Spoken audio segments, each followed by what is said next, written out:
করতে হবে। এই বাসাটা না পরিষ্কার হলে ভগবান এসে থাকতে পারবেন না। মাগো, আমরা ভগবানকে নানান তীর্থস্থান ভ্রমণ করি দেখবার জন্য, কিন্তু ভগবান রয়েছেন কোথায়? এই হৃদয় মাঝে। ভগবান রয়েছে কোথায়? এই হৃদয় মাঝে। আমরা তাকে দেখতে পাইনি। তাই বিশ্বকবি রবীন্দ্রনাথ ঠাকুর বললেন কি, আমার হিয়ার মাঝে লুকিয়েছিলে, দেখতে আমি পাইনি, তোমায় দেখতে আমি পাইনি। আমার হিয়ার মাঝে লুকিয়েছিলে, দেখতে আমি পাইনি, তোমায় দেখতে আমি পাইনি।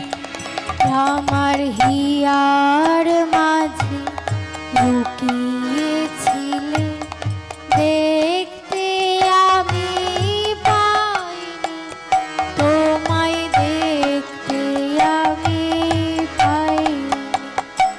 আমার হিয়ার মাঝে লুকিয়েছিলে, দেখতে আমি পাইনি, তোমায় দেখতে আমি পাইনি। বাহির পানে মুখ মেলেছি, বাহির পানে আমার হৃদয় পানে চাইনি। আমার হিয়ার মাঝে লুকিয়েছিলে, দেখতে আমি পাইনি, তোমায় দেখতে আমি পাইনি। আমার হিয়ার মাঝে লুকিয়েছিলে, দেখতে আমি পাইনি, তোমায় দেখতে আমি পাইনি। তাহলে ভগবান রয়েছেন কোথায়? হৃদয় মাঝে। আমরা তাকে দেখতে পাইনি কেন? এই অন্তরটা আমাদের পরিষ্কার নয়। ভগবানকে যে দেখবো, অন্তরটা পরিষ্কার নয়।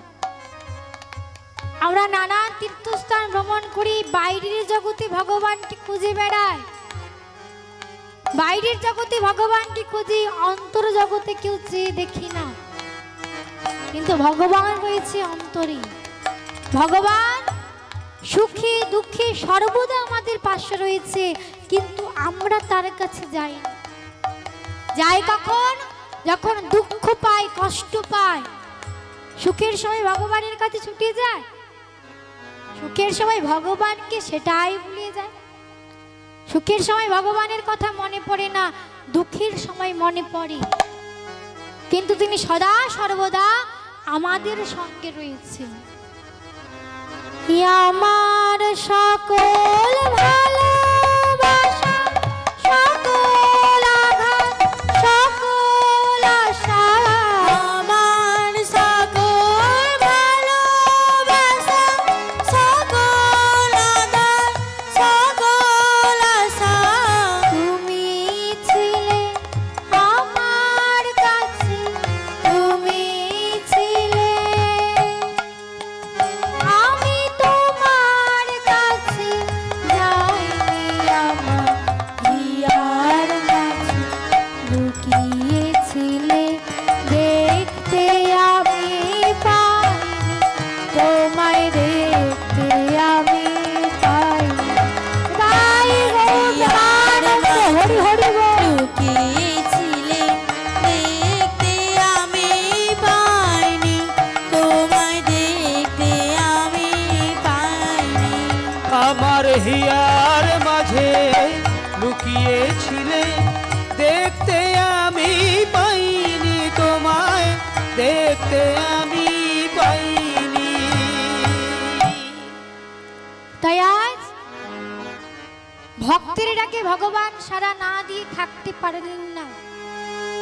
আজ বিষ্ণু, ভগবান বিষ্ণু আবার লক্ষ্মীকে বলছে, দেখো লক্ষ্মী দেখো, আমার পূর্বজন্মের পিতামাতা আমাকে ডাকছে, আমাকে যে যেতে হবে তাদেরকে উদ্ধার করার জন্য। বলছে প্রভু, আপনি যদি চলে যান তাহলে কি আমি এখানে একা থাকব? বলছে না, তোমাকেও যেতে হবে, কারণ সত্যযুগের সুতপা ঋষি ধ্যান করেছিল, তার ভেঙে মুগ্ধ হয়ে আমি বলেছিলাম, বলো তুমি কি চাও? সে বলেছিল, প্রভু দিতে যদি হয় তবে এই বর দিন যেন আমি আপনার স্ত্রীকে আমার নিজের স্ত্রী রূপে পেতে পারি। তাই সেই ভক্তের মনোবাসনা পূরণের জন্য তোমাকে তার ঘরণী হয়ে যেতে হবে। বলছে প্রভু, যাব তো বটে, কিন্তু গিয়ে সর্বপ্রথম যেন তোমাকেই আমি দর্শন করি। বলছে ঠিক আছে, তাই হবে। এই বলে প্রভু আমার চলেছেন পিতামাতাকে উদ্ধার করার জন্য। আর মাঝ পথে নারদ আমার পথ আটকেছে। প্রভু, ও প্রভু, চললেন কোথায়? বলে, দেখো নারদ দেখো, আমার পূর্বজন্মের পিতামাতা কাঁদছে, তাই তো আমি তাদেরকে উদ্ধার করার জন্য যাচ্ছি। বাহ প্রভু বাহ, আপনাকে আপনার কোন জন্মের পিতামাতা ডাকছে, আপনি চলে যাচ্ছেন, আর যারা যুগ যুগ ধরে সুতলে বসবাস করছে তাদেরকে উদ্ধার করবেন না? তারা কারা? তারা হলো মরীচির 6 পুত্র, যারা কি ব্রহ্মালোকে বাস করত। একদিন ব্রহ্মালোকের উদ্যানে খেলা করছে, এমতো সময় ব্রহ্মা আমার তিলোত্তমা নাম নিয়ে এক অপ্সরাকে সৃষ্টি করে তার রূপে মুগ্ধ হয়ে তাকে আলিঙ্গন করার জন্য পিছু পিছু ছুটছে। আর দাদুর এই দৃশ্য দেখে 6 নাতি আমার হো হো করে হেসে উঠে। আর যেই হেসে উঠেছে, ব্রহ্মা আমার অভিশাপ দিলেন, তবে রে তোরা আমার নাতি হয়ে তোরা আমাকে নিয়ে হাসাহাসি করলি, আমি তোদের অভিশাপ দিচ্ছি, তোদের অসুর কুলে জন্ম হবে। তাই সেই 6 পুত্র, হিরণ্যাক্ষের পুত্র কালনেমির 6 পুত্র হয়ে জন্মগ্রহণ করলেন। কিন্তু জন্মগ্রহণ করলে হবে? পূর্ব সংস্কার বশত সদা সর্বদা হরি নাম করে, কৃষ্ণ নাম করে। আর এই দৃশ্য দেখে হিরণ্যকশিপুর অভিশাপ দিলেন, তবে রে তোরা অসুর কুলে জন্ম নিয়ে তোরা তোদের পিতারই শত্রু নাম করছিস, আমি তোদের অভিশাপ দিচ্ছি, তোদের পিতার হস্তে মৃত্যু হবে।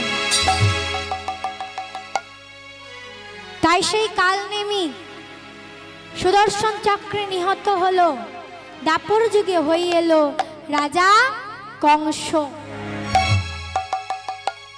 তাই পিতা মারলে পুত্র উদ্ধার হবে।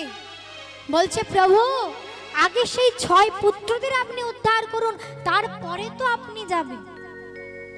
এই বলে নারদের কথা মতো প্রভু আমার ফিরে গেলেন, আর একে একে 6 পুত্রদের প্রেরণ করলেন। ঠিক 10 মাস 10 দিন পর দেবকীর প্রথম সন্তান জন্মগ্রহণ করল। আজ 10 মাস 10 দিন হইল পুরা, 10 মাস 10 দিন হইল পুরা, 10 মাস 10 দিন হইল পুরা, আজি 10 মাস 10 দিন হইল পুরো। হেন কালে কীর্তিমান লোভিল জন, হেন কালে কীর্তিমান লোভীর জনম, হেন কালে কীর্তিমান লোভিল জন, হেন কালে কীর্তিমান লোভিল জন, যেন গগনের চাঁদ উদয় হল, হেন গগনের চাঁদ উদয় হলো, গগনের চাঁদ উদয় হল, হেন গগনের চাঁদ উদয় হলো, ভুবন ভরা রূপ নিয়ে গগনের চাঁদ উদয় হল, ভুবন ভরা রূপ নিয়ে গগনের চাঁদ উদয় হলো, ভুবন ভরা রূপ নিয়ে গগনের চাঁদ উদয় হল, ভুবন ভরা রূপ নিয়ে কংস রহি কারাগারে, ভুবন ভরা রূপ নিয়ে কংসের ওই কারাগারে ভুবন ভরা রূপ নিয়ে গগনের চাঁদ উদয় হলো, গগনের চাঁদ উদয় হলো। গগনের চাঁদ উদয় হলো। আজ যেই প্রথম সন্তান জন্মগ্রহণ করেছে, আজ বসুদেব বলছে, দাও দেবকী দাও, প্রথম সন্তানকে আমায় দাও, আমি গিয়ে কংসের হাতে তুলে দিয়ে আসি।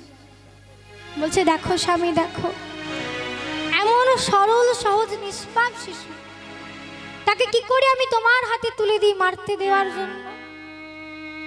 দেখো দেবকী, তোমার দাদা জানে আমি একজন সত্যবাদী, তাই তোমাকে ছেড়ে দিয়েছে।